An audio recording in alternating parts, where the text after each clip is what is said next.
لیکن ایک بات ذہن میں رکھیے گا جو بڑا اہم نقطہ ہے، وہ یہ ہے کہ عمرہ ہو یا حج ہو بڑی آسان عبادت ہے۔ عمرہ ہو یا حج ہو بڑی آسان عبادت ہے۔ اس وقت جب شوق سے کیا جائے اور عشق میں ڈوب کے کیا جائے۔ ایک عجیب بات انسان کو لگتی ہے نا کہ اچھا خاصا ایک آدمی جو ہے وہ اپنے اللہ تعالیٰ نے سب کو الحمدللہ یہ اسباب نصیب فرمائے کہ اچھا پہن سکتے ہیں، اچھی خوشبو لگا سکتے ہیں، اور تمام امور جو انسان زینت کے یا آسائش اور آرائش کے اختیار کر سکتا ہے وہ کر سکتا ہے۔ اللہ سبحانہ و تعالیٰ نے اپنی کینٹ میں، اپنی باؤنڈری میں جب بلایا نا تو فرمایا کہ زیب و زینت کے تمام اسباب کو ختم کر کے آؤ۔ یعنی ایک سادہ دو کپڑے مردوں کے لیے، عورتوں کے لیے بھی زیب و زینت کو اس طرح اس وقت میں حالت احرام میں پسند نہیں کیا گیا، تو اس کو کہنے لگے کہ تمام چیزوں کو اتار کر آؤ۔ حتیٰ یہاں تک کہہ دیا کہ اگر مردوں کے لیے خاص طور پہ اگر سر کے بال ہوں اور داڑھی ہو تو اس کو بھی کنگھا نہ کرو، یعنی مجھے تو وہ چاہیے جو عشق میں ڈوبا ہوا مسافر میرے گھر پر آئے۔ تو اس وقت جو اہم بات عمرے کے بنیادی طور پر کتاب میں فقہ میں لکھے گئے 4 فرائض یا واجبات جو بڑے آسان ہیں۔ صرف وہاں چیز جو سمجھنی ہے وہ اس رش کی کیفیت کو سمجھنا ہے جو ماشاءاللہ یہ جیسے آپ کراچی سے ایسے فجی سے شروع کیا جائے۔ فجی ہے نا، ایک جزیرہ ہے جہاں سب سے پہلے سورج نکلتا ہے، اور الاسکا ہے جہاں سب سے آخر میں سورج غروب ہوتا ہے۔ تو فجی سے لے کے الاسکا تک کے لوگ وہاں آپ کو ملیں گے، ہر زبان، ہر نسل، ہر قوم کے۔ تو رش کے علاوہ اگر کوئی چیز وہاں انسان کو جسے کہیں کہ تکلیف میں مبتلا ہے، صبر آزما مراحل میں مبتلا نہ کرے تو وہ تمام آسان ہے، بشرط یہ کہ آدمی اس کو عشق اور شوق سے کرے۔ تو عبادت تو بڑی آسان ہے، لیکن اور اس کے تمام جو اللہ سبحانہ و تعالیٰ نے فرائض اور واجبات اور مستحب و سنن وہ بھی بڑے آسان ہیں۔ اس کو کس کیفیت سے کرنا ہے وہ مطلوب اور مقصود کو سمجھنا ہے۔ عمرہ بڑا آسان ہے، ہم تو حج کے فرائض پڑھاتے ہیں نا، حج کے 4 فرائض ہیں۔ اللہ کرے کہ اللہ اس نشست کی برکت سے اور اس عمرے کی برکت سے اللہ تعالیٰ آپ کو حج کی بھی سعادت نصیب فرمائے۔ اللہ کے لیے کوئی مشکل نہیں ہے، کیونکہ انسان تو صرف سوچ ہی سکتا ہے اور ارادہ کر سکتا ہے۔ کس کے دل میں اللہ ڈالے، کس کو مسخر کرے، کوئی شاذ دنیا میں پیدا ہو جائے، کوئی فلان پیدا ہو جائے، اور وہ اللہ تعالیٰ کے سبب سے، اللہ تعالیٰ کے اذن سے، حکم سے آپ کو لے جانے کا ذریعہ بن جائے، یہ اللہ کا نظام ہے۔ لیکن جو مقصود اور مطلوب ہے وہ ظاہری عبادت کے ساتھ اس کے اندر اس کا روحانی پہلو پنہا ہے، جو روحانی پہلو اس کے اندر اس کا مقصود اور مطلوب ہے، اس کیفیت کو پیدا کرنا اپنے اندر ضروری ہے۔ تو حج کے جیسے 4 فرائض ہیں، عمرے کے بھی 4 واجبات۔ حج کے فرائض ہم پہلے ڈسکس کرتے ہیں۔ سبحان اللہ، نیت احرام، کچھ فقہا نے اس کو 2 لکھا ہے، کچھ نے 1 لکھا ہے، ہم 2 شمار کرتے ہیں۔ نیت سمجھیے گا دل کے ارادے کا نام، دل کے ارادے کا نام نیت ہے، زبان سے بھی ادا کرنا مستحب ہے۔ تو نیت اور احرام، اور تیسرا وقوف عرفہ، چوتھا طواف افاضہ۔ ایسے عمرے کے اندر بنیادی طور پر 4 چیزیں، جس میں پہلی اور دوسری تو وہی نیت اور احرام ہے۔ نیت کب کرنی ہے، احرام کب باندھنا ہے، وہ بھی ہم اس کی بات سمجھ۔ تیسرا ہے طواف۔ بیت اللہ شریف کی جو عمارت ہے، اس چکور عمارت کو کیا کہا جاتا ہے؟ کعبہ المشرفہ، کعبہ المشرفہ۔ تو کعبہ کے گرد 7 چکر لگانے کو ایک طواف کہا جاتا ہے۔ کیا کہا جاتا ہے، دوہرا دیجیے ذرا۔ کعبہ کے گرد 7 چکر لگانے کو ایک طواف کہا جاتا ہے۔ ایک طواف جو ہم کہتے ہیں نا، اب ایک طواف ہوا، ایک طواف اس صورت میں مکمل ہوگا جب 7 چکر پورے ہوں گے۔ شروع کہاں سے ہوگا؟ رکن اسود جو حجر اسود ہے وہاں سے شروع ہوگا۔ اس کی ڈیٹیل ویڈیو جو آپ کا واٹس ایپ گروپ ہے اس میں امید ہے تمام لوگ ہوں گے، اس کو دیکھ لیجیے گا، ہماری ٹیم نے بنایا ہے۔ تو بیت اللہ کے کونے حجر اسود سے شروع ہوگا اور حجر اسود پہ ختم ہوگا، یہ ایک چکر ہو گیا۔ ایسے 7 چکر ہوں گے تو آپ کا ایک طواف کیا ہو جائے گا؟ مکمل ہو جائے گا۔ خاص طور پر کہیں بھی دعائیں پڑھنے کا حکم نہیں دیا۔ میں نے کیا کہا تھا، جملہ دوہرا دیجیے۔ دعائیں پڑھنے کا حکم نہیں دیا، دعائیں پڑھنے کا حکم نہیں دیا، دعائیں مانگنے کا حکم دیا۔ یہ دونوں چیزوں میں بڑا فرق ہے۔ ہمارے یہاں کچھ چیزیں ہیں جو بدقسمتی سے کہہ لیجیے کہ ہمارے یہاں جو اس کی جسم ہے، جو اس کی فزیک سے، اس پر بڑا زور دیا جاتا ہے، اس کی روح سے ہم سب خالی ہو چکے۔ کوئی بھی ارکان اسلام ہو یا ایون کوئی بھی زندگی میں خدمت کا شعبہ ہو، عبادت کا کوئی بھی شعبہ ہو، تو مطلوب اور مقصود اس کی روح ہے۔ کوشش کی جائے، دعا کی جائے، جس میں سے پہلا آسان اسٹیپ، پہلا آسان قدم اپنے رب کے کنیکشن سے اپنے آپ کو جوڑنا۔ اور وہ کیسے ہوگا؟ وہ پڑھنے سے نہیں ہوگا، کیونکہ ڈاکٹر امجد صاحب رحمۃ اللہ علیہ اکثر یاد آیا کرتے ہیں، فرمایا کرتے تھے عربی سیکھ لو، اللہ اس کے رسول علیہ السلام کی زبان ہے. تو وہ عربی تو بدقسمتی سے ہم نہیں سیکھ سکے. تو اب چونکہ وہ الفاظ رٹنے ہوتے ہیں نا، تو سارا کا سارا فوکس ہوتا کس پر ہے؟ ہوتا کس پر ہے؟ اس کے اوپر نا. اور یہ بھی نہیں پتا کہ یہ میرے بائیں ہاتھ کے اوپر کیا ہوگا انشاءاللہ، بیت اللہ کعبہ المشرفہ. تو وہ بس ایسے چلتا رہے گا، کبھی اپنے آپ کو دھکا لگائے گا، کبھی کسی کو دھکا لگائے گا، پتہ نہیں کیا عجیب کیفیت ہوگی کہ بس وہ پہلے چکر کی دعا اور دوسرے چکر کی دعا اور تیسرے اور پانچویں اور چھٹے اور ساتویں. نہ اس کو یہ پتا اس نے کیا پڑھا، اور نہ اس کو یہ پتا کہ رسول اللہ صلی اللہ علیہ وآلہ وسلم کے حدیث کے فرمان کے مطابق جب مومن ایمان والا یا ایمان والی بیت اللہ کا طواف کرنے کے لیے ابتدا کرتا ہے، جس کا مفہوم ہے ہر قدم پر، ایک قدم لیا نا، ہر قدم پر 70,000 نیکیاں، ہر قدم پر 70,000 گناہ معاف اور کئی ہزار درجات اللہ سبحانہ وتعالی اتنی خاص رحمت میں ہوتا ہے اس وقت کہ اس وقت میں ساری، جیسے بھائی ہمارے محترم شادی صاحب نے فرمایا نا کہ اس وقت میں کائنات میں اگر کوئی شخص اس سے اوپر ہے تو وہ ہوگا جو اللہ سبحانہ وتعالی کے دین کی محنت یا سربلندی کے لیے کام، اعلاء کلمت اللہ کے لیے کام کرو. ادروائز یہ اتنا بڑا عمل ہے میرے دوستوں، اتنا بڑا عمل ہے کہ اس سے زیادہ محبوب اللہ سبحانہ وتعالی کو کائنات میں نہیں ہے. تو ایسے وقت میں آدمی کر کے آ رہا ہے، بیچارہ ہے، میری بہن کیا کر رہی ہے، بس کتاب کو دیکھے جا رہی چلے جا رہی، پتہ ہی نہیں. تو ایک نیت کر لیں کہ دعائیں مانگنی ہے. آپ تمام لوگ، آپ تمام بہنیں اور بھائی، اللہ سبحانہ وتعالی کے یہاں اپنے خاندان کے، اپنے محلے والوں کے، اپنے عزیز و اقارب کے، اپنے شہر والوں کے، اپنے ملک والوں کے اور اس امت کے سفیر ہیں. ایمبیسڈر سمجھتے ہیں؟ سفیر. آپ کو پتا ہے میں فلانے ملک کا سفیر ہوں، میں مجھے جانتے ہیں میں کون ہوں، میں فلانے طاقتور ملک کا سفیر ہوں. آپ ان تمام لوگوں کے سفیر کس کے دربار میں ہیں؟ اس کائنات کے رب کے دربار میں سے سب کو بنایا. تو پہلی بات ہم نے کیا عرض کی کہ فوکس ہمارا دعائیں مانگنے پر. ابھی سے یاد کر لیں کیا کیا لوگوں، میں نے تو شوق سے میں نے لوگوں کو دیکھا سبحان اللہ، وہ لسٹ بناتے رہتے ہیں. ایک صاحب کو میں نے ایک دن دیکھا، وہ اپنے موبائل کھول کے، تو انسان ہے وسوسے میں اور بدگمانی مبتلا ہونا، اللہ تعالیٰ اسی سے متعلق بدگمانی. اس عمرے اور حج کے سفر کا خلاصہ خاص طور پہ ہماری بہنیں مخاطب ہیں اور عام طور پر ہمارے بھائی ایک نیت کر کے جائیں. وہ انگریزی کی کہاوت ہے نا، مائنڈ یور اون لینگویج. اپنی زندگی میں اپنے آپ سے کام رکھنا ہے. اس نے ایسا کیوں کیا، اس نے ایسا کیوں بولا، یہ پتہ ہے کیا عجیب بات یہ ہے کہ اس تمام حج عمرے کا مقصود کیا ہے جو ہم نے بات کی تھی، وہ اس معاشرتی زندگی کو سیکھنا اور سمجھنا ہے جس کو ہم آج کھو چکے ہیں. عمرہ بڑا آسان ہے، میں نے کہا عمرہ بڑا آسان ہے. پہلا 4 کام تھے، کتنے ہو چکے کون بتائے گا میرے بھائی؟ 4 کام تھے عمرے میں، کتنے تھے؟ 2 ہو چکے. نیت اور احرام ہو چکا ہے، آپ کا طواف بھی ہو گیا. اب صرف ایک کام رہتا ہے، وہ کیا ہے؟ صفا مروہ کے درمیان صحیح کرنا. تو یہ بڑا آسان ہے، لیکن اس وقت کے اندر اور اس وقت سے باہر ہماری کیفیت کیا ہوگی اور ہماری زندگی کے فیصلے کیا ہوں گے. اس پہلے عمرے پہ سن لیجئے گا، بڑے ہمارے ڈاکٹر صاحب فرمایا کرتے ہیں، بڑے بھاری الفاظ ہیں. اس عمرے پر اگلی جتنی زندگی ہے، چاہے اس دنیا کی، جہاں اللہ تعالیٰ فیصلے فرما دیتے ہیں کہ کس کیفیت سے کیا ہے. اس لیے ہم وہ فرمایا کرتے تھے کہ بی ویری کیئرفل، بہت ہوشیار رہو. جب انسان، ایک روایت جس کا مفہوم ہے کہ جب انسان حجر اسود کا بوسہ لے استلام کرے، بوسے لینے کی تو کوئی بھی نیت نہ کرے. بھائی میں آپ سے دعا ہاتھ جوڑ کے درخواست کرتا ہوں، بہنوں سے خاص طور پر اور مردوں سے عام طور پر. ایک دوبارہ بات عرض سمجھ لیجئے، اللہ سبحانہ وتعالیٰ کے یہاں کسی بھی نیک عمل کی کوانٹٹی کو بالکل نہیں دیکھا جاتا، کوالٹی کو دیکھا جاتا. لیبلوکم ایکم اکثر عملا. کیا ایسا ہے؟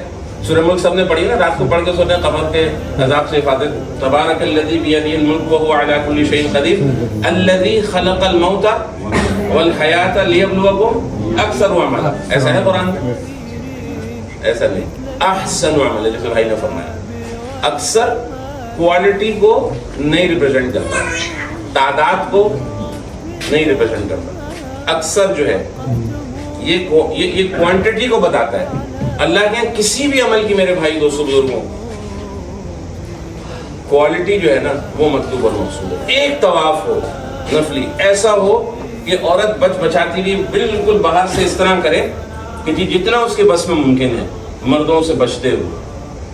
مرد بھی کوشش کرے کہ میں نے 15 طواف کیے, اس کو بھی دھکا مارا, اس کو آپ دیکھیں گے نا, آپ ایسا ہم سیدھا سیدھے جا رہے تو کوئی آپ کیسے مارتا ہے, کیا ہو گیا آپ کو, تو لوگ کریں گے. لوگ کیا کر رہے ہیں ہمیں نہیں دیکھنا, ہمیں کیا کرنا ہے ہم اس کے جواب دیں. ٹھیک ہے جی انشاءاللہ. اچھا تو ہمارا چوتھا, پہلا ہمارا کیا ہوا, نیت, احرام, طواف. 8 چکروں کو ایک طواف کہتے ہیں, رائٹ؟ کتنوں کو؟ 7. ہاں ماشاءاللہ, آپ کو آگے دیکھ, عمرہ آگے آپ کو ماشاءاللہ. 7 چکروں کو ایک طواف کہتے ہیں. اور ایک مکمل چکر جو ہے وہ حجر اسود سے شروع ہو کے حجر اسود پہ ختم ہوتا ہے. دوسرا اور اس کا چوتھا اور آخری عمل وہ ہے سعی. ان کی دعائیں بھی ہم انشاءاللہ گروپ میں بھیج دیں گے, سب چیزیں بتائیں گے, لیکن بار بار ہمارا مقصد بس یہ ہوتا دینی چاہیے انشاءاللہ. تو سعی جو ہے وہ صفا سے شروع ہوگی اور مروہ پر ختم ہوگی. ایک علمی لطیفہ کسی نے کتاب میں لکھا نا کہ 7 جب چکر کر لیے نا, تو اگر مثال کے طور پر مثال دیتا ہوں, یہ صفا ہے, یہ مروہ ہے, ویسے درمیان کا ٹوٹل یہ جو حصہ ہے نا, یہ ٹوٹل 3.5 کلومیٹر بنتا ہے, 3.7. تو صفا سے اس نے شروع کیا اور دوبارہ صفا پر آ کر ختم کیا, یعنی پورا راؤنڈ کیا. تو یہ 7 نہیں 14 چکر ہو گیا. اور پھر وہ اللہ والا ایسا تھا کہ سارا دن چلتا رہا. کسی نے کیا کہہ رہا ہے, لوگ رکتے ہی نہیں, چلتا ہی رہتے ہیں, تو میرا بھی پورا نہیں ہو رہا, ان کا بھی پورا نہیں ہو رہا. صفا سے شروع کیا اور مروہ پہ چلتا ہی رہنا. تو صفا سے شروع کرنا ہے اور مروہ پہ ختم کرنا ہے. اور ہر موقع پر, ہر محل پر, ہر جگہ پر دعاؤں کی قبولیت کے انتہائی درجے کے مقامات ہیں. رسول اللہ صلی اللہ علیہ وسلم سے منسوب 3 یا 4 دعائیں ہیں, وہ ہم ابھی دہرا بھی لیتے ہیں, اس کا مطلب اور مقصود بھی سمجھ لیتے ہیں, تاکہ ہمیں, اور سب دعائیں ماشاءاللہ مجھے امید ہے آپ کو آتی ہیں. جب ہم یہاں سے اب ہم نیت اور احرام کو ڈسکس کر لیتے ہیں. احرام کیا ہوتا ہے؟ احرام کیا ہوتا ہے؟ ایک تو احرام کی وہ چادریں ہوتی ہیں جو ہم پہن لیتے ہیں, وہ تو احرام کی چادریں ہیں. احرام کس وقت بنے گا؟ مجھے اگر مثال کے طور پہ ابھی میں وہ ایک نیچے تہبند نما ہوتا ہے, تہبند اور اوپر پہن کے آ جاتا, لوگ کہتے ہیں احرام میں آ گیا, عام اصطلاح یا عام ٹرمینالوجی ہے. لیکن وہ لباس کی چادریں مثال کے طور پہ میں وہی پہنتا ہوں, جیسے ایگزامپل. لیکن وہ احرام اس وقت بنے گا جب آدمی نیت کرے گا اور تلبیہ پڑھے گا. کیا کرے گا؟ نیت کرے گا, تلبیہ پڑھے گا. اب چونکہ ہمارا سفر مدینہ منورہ سے ہے, تو ہم اب مدینہ منورہ سے یہاں سے جاتے ہوئے گو کہ ہم جدہ جائیں گے, کیونکہ وہ سعودی عربین ایئر لائنس ٹرانزٹ ہوگا جدہ میں چند گھنٹے, اس کے بعد خیر سے مدینہ منورہ اللہ کے رسول صلی اللہ علیہ وسلم کے شہر. تو جب مدینہ منورہ سے ہم اپنے قیام گاہ اکاموڈیشن سے نکلیں گے نا, اس وقت ہم انشاءاللہ احرام تمام مرد حضرات کا تو ایک باقاعدہ لباس ہے احرام. خواتین کا, مستورات کا, بہنوں کا کوئی لباس خاص نہیں ہے, یہ بات سمجھ لیجیے گا. عام طور پر کیا سمجھا جاتا ہے کہ وہ سفید لباس ہو, ایسا بالکل ضروری نہیں ہے. عام طور پر سمجھا جاتا ہے وہ بہنیں کچھ وہ اسکارف سا پہن لیتی ہیں, کہتی ہیں تو احرام ہے. احرام نہیں ہے وہ آپ کے احرام یعنی آپ کے لباس کا ایک حصہ ہے. اگر وہ اتر بھی دیا ہے, کھول بھی دیا جائے, وضو بھی کر لیا جائے, اس میں بالکل کوئی فرق نہیں پڑتا. اور ایک اور نقطہ, جیسے ہم نے یہ 3 جملے بڑے یاد آئیں گے آپ کو انشاءاللہ, بڑے کام آئیں گے. ایک یہ کہ کہیں بھی دعائیں پڑھنے کا حکم نہیں, مانگنے کا حکم ہے. دوسری بات, احرام کے اندر جتنی, جس کو ہم کہتے ہیں دم لگ جانا, عام طور پر جس کو کہتے ہیں نا محظورات, اردو فارسی اور اردو اور عربی دونوں کا لفظ ہے محظورات احرام, ان وجوہات سے جن کی وجہ سے انسان پر دم لگ جاتا ہے, یعنی اس کو حدود حرم کے اندر ایک قربانی کرنی پڑتی ہے. کوئی بھی ایسا عمل جس کے متعلق منع کیا گیا, کیا منع کیا گیا؟ خوشبو نہ لگائی جائے, سر کو نہ مکمل 24 گھنٹے تک ڈھکا جائے, یہ مردوں کے لیے. اور اسی طرح جو ہے وہ کنگا نہ کی جائے, بال نہ ٹوٹے جائے, وغیرہ وغیرہ. 8 محظورات احرام ہیں, اس کو ہم تفصیل سے مدینہ منورہ ڈسکس کریں گے انشاءاللہ. بہت آسان ہے, چونکہ ان میں سے کوئی بھی عمل ارادتاً, قصداً, عمداً, انٹینشنلی کرنے سے دم پڑتا ہے, خود بخود ہو جانے سے دم نہیں پڑتا.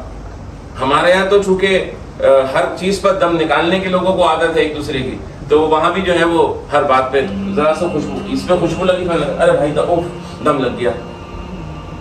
اچھا, کئی بیچارے مستورات خاص طور پہ اور مرد عام طور پر وہ سوال کرتے ہیں کہ جی میں سوئی تھی ڈاکٹر صاحب, اور وہ جب صبح اٹھی, حج میں چونکہ آل دا وے 3-4 دن احرام ہوتا ہے, 2-3 دن احرام ہوتا ہے, تو یا بھائی تھا وہ داڑھی کے بال اس کو تکیے پہ مل گیا, اب پریشان گھوم رہے, کیا ہو گیا؟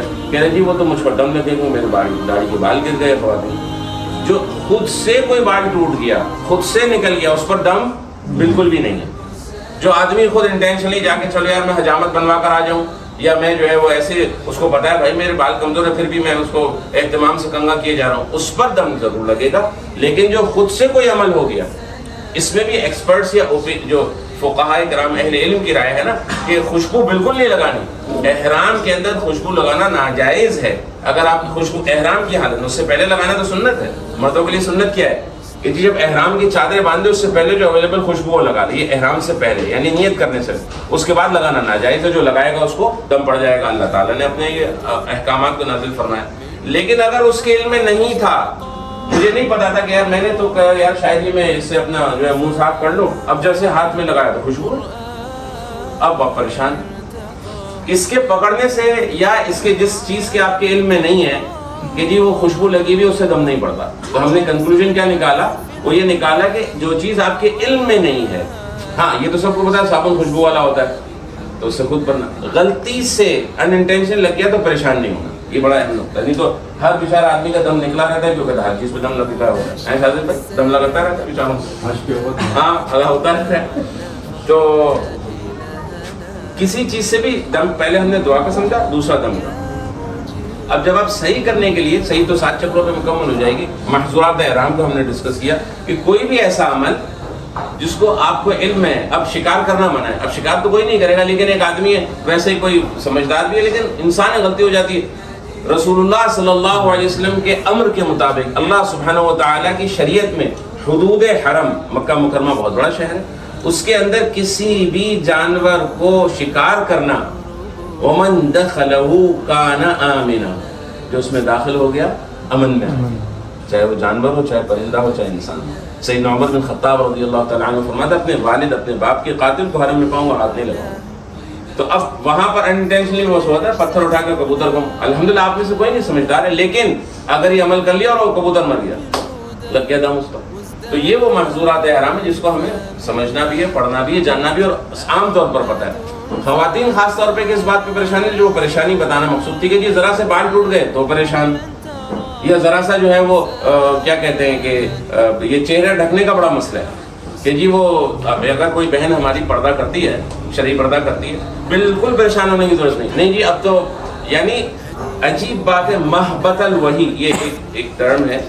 محبت کہتے ہیں اترنے کی جگہ کو، لینڈنگ کی جگہ، وحی اترنے کی جگہ جہاں یہ وحی اتری، ولا تبرجنا تبرج الجاہلیۃ الاولی، کہ یہاں جو ہے وہ یدنین علیہن من جلابیبہن، کہ اپنے زینت کے چیزوں کو ڈھک کے رکھو. کیا یہ یعنی is it a common sense? کیا یہ عقل کی بات ہے کہ وہیں جا کر چہرے کے پردے کو، یا اگر کوئی نہیں بہن کرتی تو دعا کرے کہ وہیں اس کو ختم کر دیا جائے. کس لیے کہ یہ احرام میں. اسی طرح مردوں کے لیے اگر کرتی ہے اہتمام، ہاں نقاب لگانا منع ہے. خواتین کے لیے نقاب لگانا چہرے میں، چہرے کا منع ہے. اس کے 2 طریقے ہیں، 2 ایکسپرٹس کی رائے ہے. ایک ایکسپرٹ کی رائے یہ ہے کہ جی وہ کیپ پہن لیا جائے. اہل علم میں سے کچھ کی رائے کہ کیپ پہن لیا جائے تاکہ وہ پردہ آگے رہے. جو عام طور پر سعودی علماء پریکٹس کرواتے ہیں یا کہتے ہیں وہ کیا ہے کہ جی اگر کوئی پردہ ہو، جو چہرے پہ پردے کے لگنے کا مسئلہ ہے نا، مردوں کے لیے بھی ہے کہ جی اب ہم تو جا رہے ہیں تو کوئی ایسا موسم نہیں ہے، ہم دسمبر اور جنوری کی جب حج ہوا کرتے بڑی سردی لگا کرتے، تو کچھ لوگ غلطی سے تھوڑی دیر میں اپنا یہ احرام سفید اوپر لے لیتے، او ہو اوپر لیا نہیں، دوسرا ارے لگ گیا فتوا، ہو گیا تم پہ دم، ارے یار ابھی تو رکھا ہی تھا میں نے یار، نہیں ہو گیا، لگ گیا. تو ایسے نہیں ہوتا.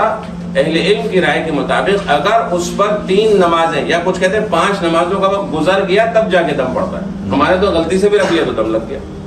لہٰذا میرے دوستوں یہ چھوٹی چھوٹی چیزوں پہ پریشان نہیں ہونا. چھوٹی چھوٹی چیزوں پر دم نہیں لگتا، یہ بہت آسان سے سمجھ لیجیے. اگر لگ جائے گا تو آپ کو بتا دیں گے، کوئی مسئلہ نہیں. لہذا جس بات پر فوکس کرنا ہے وہ یہ کہ آپس کی محبت، آپس کی مودت، آپس کا تعلق، اپنے آپ کے اس مجموعے سے جو ایک فیملی بننے جا رہی ہے ماشاءاللہ آپ، اور ان لوگوں سے جو وہاں پر ہیں ان کے ساتھ اخلاق سے پیش آنا، ادب سے پیش آنا، آرام سے بات کرنا، اخلاق سے بات کرنا. یہ ہے عمرے کا ٹوٹل، جسے آپ کہیں کہ خلاصہ. یہ ہے حج کا مقصود اور مطلوب. تو یہ بات کلیئر ہو گئی ماشاءاللہ. دم کے حوالے یا محظورات احرام کو ہم نے ڈسکس کر لیا. 4 چیزیں کون کون سی تھی؟ نیت، دوہرا دیجیے، احرام، طواف، سعی. سعی کے اندر بھی کہاں سے شروع ہوگا؟ صفا سے شروع ہوگا، مروہ پہ. اب ہم دعاؤں کو ڈسکس کر لیں تو درمیان میں پڑھی جائیں. جیسے ہم نے بات کی کہ تمام وقت میں اور زندگی میں دعائیں مانگنے کا حکم ہے، پڑھنے کا کہیں حکم نہیں. البتہ رسول اللہ صلی اللہ علیہ وسلم کی چند دعائیں مخصوص مقامات پر ہمیں روایات میں ملتی ہیں، جس میں سب سے پہلے ہم طواف سے شروع کرتے ہیں. طواف، ہاں پہلے تو جب آپ مدینہ منورہ سے نکلیں گے تو ایک دعا ہے جو احرام پہنتے وقت یا احرام کی نیت کرتے وقت پڑھنی چاہیے اور سمجھ کے پڑھنی چاہیے، اور اس کا ترجمہ بڑا آسان ہم پڑھ لیتے ہیں. اللہم انی ارید العمرہ فیسرہ لی وتقبلہ منی. اور تو مستورات کے لیے اللہم انی ارید العمرہ فیسرہا لی وتقبلہا منی. ٹھیک ہے جی. اس کا کیا اچھا عربی آ جائے کیا بات ہے، نور علی نور، آپ علیہ السلام کی مبارک زبان، اللہ سبحانہ وتعالی کی زبان نہیں تو اس کا کم سے کم مفہوم اور اس کا اردو ترجمہ، اے اللہ میں نے عمرے کی نیت کی، میں عمرے کی نیت کرتا ہوں یا کرتی ہوں، آسان فرمائیے اور قبول فرمائیے. آسان فرمائیے، قبول فرمائیے. اس کا مطلب پتہ ہے کیا؟ ہر عام طور پر اعمال میں ہمیشہ قبولیت پہلے مانگی جاتی ہے، آسانی کسی میں مانگے گی. یہاں پر اس عمل میں اتنا بڑا عمل ہے کہ اللہ سبحانہ و تعالیٰ کہ رسول اللہ علیہ وسلم ہمیں سکھا اور بتا رہے ہیں کہ آسانی، اللہ آسان فرما. جیسا بھائی صاحب، ہمارے بھائی شاہد صاحب نے فرمایا نا، مال سے نہیں جاتا. ہم اپنی ورکشاپ میں بتایا کرتے ہیں، مغل حکمران کتنے گزرے؟ 7 یا 8. کوئی ایک بھی بیت اللہ شریف نہیں جا سکا، نہ عمرے کے لیے نہ حج کے لیے. ایک بھی. ذل الہی اور شہنشاہ ہند، پتہ نہیں کیا کیا القابات تھے. اور بھائی جا رہے ہیں، ہماری بہنیں جا رہی ہیں، ہمارے بھائی جا رہے ہیں، ہمارے بچے جا رہے ہیں، ماشاءاللہ ہیں. تو یہ تو اللہ کا واقعی بلاوا ہے. اس لیے بار بار ایک ہی بات دہراؤں گا، اس کیفیت کو پیدا کریں. اللہ تیرا فضل تھا، میرا تو تیرا ہی فضل تھا، نہ عقل تھی نہ شکل تھی نہ نقل تھی، تیرا ہی فضل اور احسان تھا. تو لہٰذا چند دعائیں اہتمام سے یاد کر لینی ہیں. پہلی، اللہم انی ارید العمرہ فیسرہ لی وتقبلہ منی، اللہ میں نے عمرے کی نیت کی، آسان فرمائی، قبول فرمائی. اس کے بعد تلبیہ. ہاں یہ سارے عمل کی، سارے عمرے کی جو جان ہے نا، جان وہ اس تلبیہ ہے. اگر اس کو سمجھ کے پڑھ لیا نا، زندگیاں بدل جاتی ہیں، انسان فیصلے ہو جاتے ہیں آسانیوں کے، راحتوں کے، روحانیت کے، نورانیت کے. اور وہ کیا ہے؟ لبیک اللہم لبیک لبیک لا شریک لک لبیک ان الحمد والنعمت لک والملک لا شریک لک. یہ پورا پیغام ہے اس ایمان کا، وحدانیت کا، توحید کا، ایمان والے کے لا عمل کا، عورت اور مرد کے عقیدے کا، کہ کوئی نفع نقصان نہیں دے سکتا، عزت ذلت نہیں دے سکتا، روٹی روزی نہیں دے سکتا، شادی بیاہ نہیں کرا سکتا، بچے نہیں دے سکتا، الا اللہ، سوائے اللہ کے. لبیک اللہم لبیک، اے اللہ میں حاضر ہوں. میں حاضر. آدمی کہتے ہیں نا وہ یہاں تو ہمارے اسکولوں کالجز میں، یہ کالج کا نہیں پتا ہے، اسکولوں میں نا وہ پریزیڈنٹ سر حاضر، وہ پرانے زمانے کا مجھے سنا تھا، ایسا تھا ہے لبیک. یہ عربی میں خاص طور پہ آج بھی اگر اٹینڈنس لگتی ہے اسکول میں نا، وہاں پر تو وہ کہتے ہیں لبیک حاضر. یہاں آدمی کس کو لبیک، وہاں تو ٹیچر کو کہہ رہے ہیں، یہاں کس کو کہہ رہے ہیں؟ اللہ اکبر. لبیک اللہم لبیک، اے اللہ میں حاضر ہوں. لبیک اللہم لبیک لبیک لا شریک لک لبیک، اے اللہ میں حاضر ہوں، اے میرے وہ رب جس کا کوئی شریک نہیں. ان الحمد، تمام تعریفیں، تمام عظمتیں، تمام بھلائیں کس کے لیے؟ اے رب آپ کے لیے. والنعمت، تمام نعمتیں، تمام کائنات آپ کی ہے میرے رب. لک والملک، یہ کائنات، یہ زمین، یہ آسمان، یہ جتنے سیارے ستارے سب میں اس کا اقرار کر رہا ہوں. لا شریک لک، آپ کا کوئی شریک نہیں، نہ کوئی مشورہ دینے والا، نہ کوئی وزیر، نہ کوئی مشیر، آپ اکیلے ہیں. یہ توحید کا پیغام اس عمرے والے کو سکھایا گیا، بتایا گیا کہ میرے گھر آئے ہو، ایک بات یاد رکھنا، اور وہ کیا؟ میری ذات میں اور میری صفات میں اور صفات کے تقاضوں میں کسی کو شریک نہ کرنے کا عزم لے کر آنا. تمام گناہ معاف کر دیے جائیں گے میرے دوستوں، میرے بھائیوں، میری بہنوں. لیکن یہ جو شرک کا گناہ ہے، اور اس عمرے اور حج کا خلاصہ ٹوٹل 3 چیزوں میں. پہلا کیا؟ شرک سے برات کا اعلان، عمرے سے پہلے بھی لیکن عمرے کے بعد خاص طور پہ جب بیت اللہ کو دیکھ لیا اور اس در کو دیکھ لیا، اس کے گھر کو دیکھ لیا، صلی اللہ علیہ وسلم جس کی زندگی کا مقصود یہ تھا کہ لوگوں کو شرک کی گندگی اور اس کی گہرائیوں اور اس کی اس کے کنویں سے نکال کے ایمان کی چوٹی کے اوپر پہنچا دے. یہ تلبیہ وہ میرے دوستوں کو ہے. تو تلبیہ ترجمے کے مفہوم کے ساتھ پڑھنا, جیسے عورت یا مرد نیت کرے گا یا کرے گی اور تلبیہ پڑھے گا, اب وہ یہ جو لباس ہے, یہ برقع ہے, یہ شلوار قمیض ہے, یہ جو آپ کی 2 چادریں ہیں, اب احرام بن گیا. اب وہ تمام محظورات احرام اس پر لگیں گی. تو پوائنٹ کلیئر ہو گیا نمبر 1. اب ہم آگے انشاءاللہ بائی بس جائیں گے اور مکہ مکرمہ پہنچیں گے. پہلے اپنی جو رہائش گئے وہاں پہنچیں گے, اس کے بعد جیسے مشورہ ہوگا, جو وقت ہوگا, اس کے حساب سے انشاءاللہ عمرے پر جائیں گے. عمرہ آپ نے سمجھ لیا, پہلے صحیح کرنی ہے, بعد میں طواف کرنا ہے جی. اچھا دیکھیں آپ کو اب آپ ماشاءاللہ عمرہ سکھانے والے, ایسے ہی انشاءاللہ حج سکھانے والے, بہت آسان ہے. پہلے طواف کر رہے ہیں, طواف کے بعد جب آپ نے طواف نیت کر لیا, اب بیت اللہ شریف میں پہنچ گئے. کئی روایت میں آتا ہے کہ جب اللہ سبحانہ و تعالیٰ کے گھر پر نظر پڑتی ہے نا, ہاں میرے دوست, زندگیاں بدل جاتی ہیں. یقین مانو میں نے, اچھا ہم تو اللہ کیفیت نصیب فرمائے, ہم نے تو کئی ایسے اللہ والوں کے ایسے دیکھتے رہتے ہیں گھنٹوں, ایسے باتیں کر رہے ہوتے ہیں, بس آنسو جاری ہیں سبحان اللہ, اور باتیں ہو رہی ہیں اللہ تعالیٰ سے, راز و نیاز. یعنی ان کی اللہ سے اس قدر قربت ہوا کرتی ہے کہ کبھی کبھی دیکھنے والا بھی نا وہ جیسے کہتے ہیں ایک مبہوت سا ہو جاتا ہے. ایسے سبحان اللہ, مجھے اور آپ کو نصیب فرمائے. تو وہ جو پہلی نظر ہے نا, اس کے لیے تو پہلے سے لسٹ بنا لے بھائی, آدمی لگا رہے بس اللہ سے. اور یہ پہلی نظر صرف کراچی سے مدینہ منورہ یا کراچی جہاں سے بھی خیر صاحب جائیں گے, وہاں سے جانے کے بعد وہ صرف پہلی والی نہیں ہے, بلکہ جب بھی اللہ کے گھر میں گئے, جب نظر ڈالی وہ پہلی شمار ہوگی انشاءاللہ اللہ کی طرف سے آسانی. سیدنا امام ابو حنیفہ رحمۃ اللہ علیہ فرمایا کرتے کہ کسی نے مجھے حضرت کیا دعا فرماتے, تو فرماتے میں دعا کرتا ہوں اللہ اب کے اس کے بعد جو دعا کروں ساری قبول ہو جائے. اتنا آسان ہے مستجاب الدعوات بننے کی دعا. تو وہ دعا کرنے کے بعد آپ نے طواف کر لیا. طواف میں جو رکن اسود, رکن کہا جاتا ہے ستون, رکن کس کو کہا جاتا ہے؟ ستون. رکن اسود سے لے کے رکن یمانی سے لے کے رکن اسود تک کی جو جگہ ہے, آپ صلی اللہ علیہ وسلم سے ایک بہت ہی آسان پرانی دعا منسوب اور جو ہے وہ روایت میں آتی ہے. وہ کیا ہے؟ ربنا آتنا فی الدنیا حسنہ وفی الآخرۃ حسنہ وقنا عذاب النار. اور کچھ روایتوں میں آتا ہے وَأَدْخِلْنَا الْجَنَّةَ مَعَ الْأَبْرَارِ یا عزیز یا غفار یا رب العالمین. بڑی آسان ہے کہ اللہ دنیا کی بھی بھلائی اور آخرت کی بھلائی کا سوال کرتا ہے. وقنا عذاب النار, جہنم کے عذاب سے, آگ کے عذاب سے بچا لیجیے. تو یہ دعا اہتمام سے مفہوم کے ساتھ. ایک روایت میں فضائل حج میں شیخ زکریا صاحب رحمۃ اللہ علیہ نے لکھا ہے کہ 70,000 فرشتے مومنوں کی دعاؤں پر آمین کہتے ہیں. کتنے؟ 70,000 فرشتے.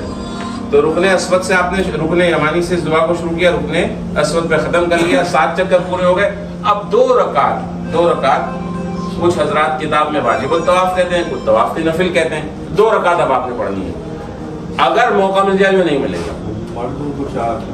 ہاں جزاک اللہ, اللہ آپ کو جزائے خیر. کہ 2 عمل ہیں جو کہ سنت ہے مردوں کے لیے. 2 عمل ہیں ڈیورنگ طواف کے دوران سنت. پہلا کیا ہے, جب مطاف میں پہنچیں گے تو اپنے دائنے ہاتھ کو ننگا کر لیں گے. کراچی ایئرپورٹ, آپ تو بہرحال چونکہ مدینہ جا رہے ہیں, لیکن لوگ تو کراچی ایئرپورٹ سے ہی ننگا کر, یہ سنت نہیں ہے. سنت کیا ہے؟ مطاف میں پہنچنے کے بعد کندھے کو ننگا کرنا, یہ مردوں کے لیے. اپنے سیدھے ہاتھ کو کھول لینا, پہلا. اس کو کہا جاتا ہے استباع. کیا کہا جاتا ہے؟ استباع, مردوں کے لیے. دوسرا ہے شروع کے طواف کے ہم نے ڈسکس کی 7 چکر ہیں. 7 چکروں میں جو شروع کے 3 چکر ہیں اس میں کسی درجے تھوڑا سا اکڑ کر چلنا یا تیز چلنا, رمل کرنا جس کو کہا جاتا ہے. کیا کہا جاتا ہے؟ رمل کرنا. اس کی بھی ایک اللہ سبحانہ و تعالیٰ کی رسول کی شریعت میں ایک پوری جس کو ہم کہیں گے سائنس ہے, اس کو کسی وقت ڈسکس کریں گے کہ صحابہ جس وقت مکہ مکرمہ سے ان کو نکالا گیا اور پھر جب دوبارہ تشریف لائے, اللہ تعالیٰ نے جو صحیح کی دعا بھی ایک ہم ابھی پڑھ لیتے ہیں جس میں بتایا, تو اس یاد کو تازہ کرنے کے لیے کسی درجے میں اکڑ کر چلنا. لیکن ایسے نہیں کہ آدمی جو ہے وہ دوسروں کو کونیاں مار رہا ہو, بلکہ اگر موقع مل جائے, رش اتنا انشاءاللہ اللہ نے چاہا تو نہیں ہوگا, تو وہ کسی درجے میں شروع کے 3 چکر اکڑ کے چلنا یا تھوڑا سا تیز قدم اٹھانا. تو پہلے استوا ہو گیا مردوں کے لیے, دوسرا رمل ہو گیا. جب آپ کے مکمل 7 چکر ہو گئے, اب 2 رکعت پڑھنا. کہیں بھی مسجد الحرام میں, خاص طور پہ جہاں لوکل اتھارٹیز ہم سے کہیں گے, جو پولیس حضرات والے وہاں ہوتے ہیں, جہاں کہیں گے وہاں نماز پڑھ لیں گے, مستورات کے لیے بھی مردوں کے لیے. اب 2 رکعت پڑھنے کے بعد اب ہمیں کہاں جانا ہے؟ صفا مروہ پہ. صفا مروہ جانے سے پہلے صفا مروہ جانے سے پہلے دو عمل جو ہیں وہ مستحب لکھے گئے. ایک ہے زمزم کو پینا. وہاں کولر پڑے ہوتے ہیں زمزم بے حساب پڑے ہوتے ہیں, اور زمزم ایسی زبردست نعمت ہے میرے دوستو. اللہ کے رسول علیہ السلام نے فرمایا, جس کا مفہوم ہے, جو حدیث ہے ما زمزم لما شرب له, جس کا مفہوم ہے جس نیت سے زمزم پیا جائے اللہ تعالیٰ پوری فرمائے. بلکہ علم تو فرماتے ہیں کہ ہر گھونٹ پر دعا قبول ہوتی ہے, تو جتنے گھونٹ پی لو آپ کی مرضی. اور ایک روایت میں آتا ہے جس کا مفہوم ہے کہ مومن پر زمزم پینا آسان ہے, منافق پر مشکل ہے. تو جتنا بس ہو آسانی سے پی سکیں, 1 2 4 5 گلاس پیے. ہاں, اب عام طور پر لوگ کیا کر رہے ہوتے ہیں, اوپر ڈال رہے ہوتے ہیں, تو اس سے اعتراض کریں کہ جگہ گیلی نہ ہو. ہاں, تھوڑا سا ہاتھ میں لے کے چہرے پر لگا لیا, اپنے سر پہ لگا لیا, جسم کے حصے پہ لگا لیا, تو وہ الگ ہے. لیکن اس طرح نہ ہو کہ وہ جملہ ایک تھوڑا سا برا آپ کی اجازت سے ادا کر دوں, یہ نظر نہ آئے کہ ہم پاکستانی ہیں. کوئی ہمارا عمل ایسا نہ ہو میرے دوستوں. جہاں دیکھو کوئی مطلب دیکھ رہے ہوتے ہیں نا, جہاں کوئی گڑبڑ والی چیز ہوتی, لو اپنا ہی بھائی نکلا, سائڈ پہ ہم ہو جاتے. میرے دوستوں, آپ اپنے ملک کے بھی سفیر و نمائندے ہیں. نہ زور سے بات کرنی ہے, نہ دھکا دینا ہے, بلکہ ادب. بلکہ لوگ کہیں کہ بھائی یہ دیکھیں, یہ جو گروپ آئے نا اس بھائی کا, یار یہ تو کوئی بڑے ٹرینڈ لوگ ہیں, یار یہ تو بڑے زبردست لوگ ہیں, ایک جگہ بیٹھتے ہیں, بات سنتے ہیں, 2 ادھر بھاگ رہے ہیں, 3 ادھر بھاگ رہے ہیں, تو بھائی ادھر آ جاؤ. نہیں, ادب, اخلاق, مینجمنٹ, آرگنائزیشن, یہ بہت ضروری ہے دوستوں انشاءاللہ. ویسے تو سنا فوجی بھی ان کو دے دیں گے سارا مینجمنٹ اب انشاءاللہ, اللہ تعالیٰ قبول فرمائے. تو اب آپ نے کیا کر لیا, طواف بھی کر لیا, نفل بھی پڑھ لیے, زمزم بھی پی لیا. اب صحیح کے لیے جانا ہے. صفا مروہ جانے سے پہلے کچھ فقہا نے اگر وہاں موقع مل جائے تو استلام کرنے کو مستحب لکھا ہے. نہیں تو صفا پہ جا کر بھی استلام کر سکتا ہے. استلام کس کو کہتے ہیں؟ استلام کہتے ہیں حجر اسود کی طرف رخ کر کے بسم اللہ اللہ اکبر ہاتھ اٹھا کے کہنے کے عمل. کچھ لوگ 2 ہاتھ کا بھی کتاب میں لکھتے ہیں, 1 ہاتھ بھی, جیسا موقع مل جائے. تو یہ استلام کرنے کے بعد صحیح کا عمل شروع کرنے سے پہلے دعائیں ہیں. یہاں بھی دعائیں کیا کرنی ہے, مانگنی ہے. اور جو دعا رسول اللہ صلی اللہ علیہ وسلم منسوب اور روایت میں آتی ہے, اس کو ہم پہلے پڑھ لیتے ہیں, اس کا ترجمہ سن لیتے ہیں, اور گروپ میں ہی ساری دعائیں یاد دلائیے گا, بھیج دوں گا, تاکہ پھر آپ اس کو دہراتے ہیں. کتابوں میں ملتی ہیں. آپ صلی اللہ علیہ وسلم, یہ سیرت کو ہم انشاءاللہ مدینہ منورہ میں پڑھیں گے کہ یہ دعا کیوں مانگی گئی یہاں پر. بہت زبردست تاریخ ہے, لیکن ابھی ہم صرف دعا کو پڑھ لیتے ہیں, وقت کی کمی کی وجہ سے. لا الہ الا اللہ وحدہ انجز وعدہ ونصر عبدہ وہزم الاحزاب وحدہ. پڑھ لیجیے ایک دفعہ. لا الہ الا اللہ وحدہ انجز وعدہ ونصر عبدہ وہزم الاحزاب وحدہ. جس کا مفہوم کیا ہے؟ لا الہ الا اللہ, بار بار توحید کا سبق, بار بار پورا حجمرہ توحید کا سبق. لا الہ الا اللہ وحدہ, اکیلا ہے میرا رب, عبادت کے لائق نہیں, جو اکیلا ہے. وحدہ, انجز وعدہ, اپنے وعدے کو پورا فرمایا. ونصر عبدہ, اپنے بندے کس کو؟ محمد الرسول اللہ صلی اللہ علیہ وسلم کی مدد فرمائی. یہ فتح مکہ کے وقت ہو رہا ہے. انجز وعدہ ونصر وہزم الاحزاب وحدہ. جتنے لشکر تھے, جتنے شیاطین کے لشکر تھے, انسانوں کی شکل میں شیطانوں کے لشکر تھے, مشرکین کے تھے, کفار کے تھے, اکیلے اللہ نے اپنی قدرت سے اس کو شکست دے دی. تو یہ دعا ہے. اس کے بعد چلنا صفا سے شروع کریں گے. میلین اخضرین, گرین لائٹس, یہ مدینہ, یہ سارے ہم انشاءاللہ بڑی تفصیل سے ڈسکس کریں گے کہ یہ کیوں ہے. یہاں دوڑنا مردوں کے لیے یا تیز چلنا کیوں سنت قرار دیا گیا, یا اس کا اس اسپیسیفک جگہ کی کیا اہمیت ہے اس کے اندر. یعنی جب آپ صفا سے چلنا شروع کریں گے تھوڑے 200-250-300 میٹر کے بعد نا ہری لائٹیں اہتمام سے لگائی گئی ہیں, دکھائی گئی ہیں, تاکہ وہاں آدمی سنت کے مطابق تیز تیز قدم چلیں. مردوں کے لیے, عورتوں کے لیے نہیں. دوڑتے بھی ہیں لوگ, دوڑنا بھی مستحب عمل ہے. تو اس درمیان میں جب بھی صفا سے لے کے مروہ تک ایک دعا بڑے اہتمام سے آپ صلی اللہ علیہ وسلم سے منسوب کتابوں میں آتی ہے. وہ کیا بہت آسان دعا ہے, بڑی شامل زبردست دعا ہے. رب اغفر وارحم, رب اغفر وارحم وانت الاعز الاکرم. رب اغفر وارحم, اے میرے رب, اے میرے پیدا کرنے والے, میری مغفرت کر دیجیے. وارحم, مجھ پر رحم فرمائیے. وانت الاعز الاکرم, آپ عزت و شان والے, کرامت و بڑائی والے. اور ایک روایت میں رب اغفر وارحم وتجاوز عما تعلم انك تعلم ما لا نعلم انك انت الاعز الاکرم. کیا ہی بہتر ہو کہ ایک ہفتہ پورا ہمارے پاس ہے اور یہ دعائیں ہم مفہوم کے ساتھ سمجھ کے پڑھ لیں. اور اگر نہیں بھی موقع یا سمجھ سکے تو کم سے کم ہمیں تو دعائیں کیا کرنی ہے, ویسے ہی مانگنی ہے, اہتمام سے ہر لمحے پہ. ٹھنڈ لگ رہی ہے, گرمی لگ رہی ہے, وہ کیا کر رہا ہے, وہ کیا پہن کے آئی, وہ کیا پہن کے آیا, وہ ایسے کر رہا ہے. نہیں نہیں نہیں, عاشق ہوتا ہے نا بس. وہ کل رات ہم نے وہ ڈسکس کیا گھر میں, مجنون تھا نا, مجنون کا نام تھا لیلا مجنون. یہ عرب تھا, عرب. ایک بات کہہ کے پھر ہم انشاءاللہ اس کو مکمل کرتے ہیں. جب انسان کو کسی سے محبت ہو جائے, کسی سے, مخلوق سے ہو یا خالق سے ہو, اللہ تعالیٰ اپنا حقیقی عشق ہمیں نصیب فرمائے. تو مجنون لیلا کو سمجھانے کے لیے, مجنون تھا کون؟ یہ عرب تھا. اور کہاں کا تھا؟ مکہ مکرمہ کا تھا. اور ظالم بڑا بہترین شاعر تھا. ہمارے وہ حکیم اختر صاحب رحمۃ اللہ علیہ فرمایا کرتے تھے, جتنا اس ظالم نے لیلا لیلا لیلا کیا, اتنا اللہ اللہ اللہ کرتا پتہ نہیں کتنی لیلا اللہ دی. تو یہ جو مجنون تھا نا, مجنون, اس کا نام تھا قیس بن فرحاد. قیس. تو قیس جو تھا نا, دل شیطان آگے, انہو لکم عدو آگے. کتاب میں شیخ الحدیث رحمۃ اللہ علیہ نے اس کے عربی کے اشعار فضائل حج میں لکھے, عربی کے اشعار فضائل حج میں لکھے. تو ایک دن جو ہے وہ یہ عمرے کا سارا جو اسپرٹ ہے نا وہ سمجھائے گا ہمیں, کہ ایک دن اس کا ابا مکہ حرم میں پکڑ کے اس کو لے گیا. ملتزم ایک ایسی جگہ ہے میرے دوستوں, ملتزم جہاں یقینی طور پہ دعا قبول ہوتی ہے. ملتزم کیا ہے؟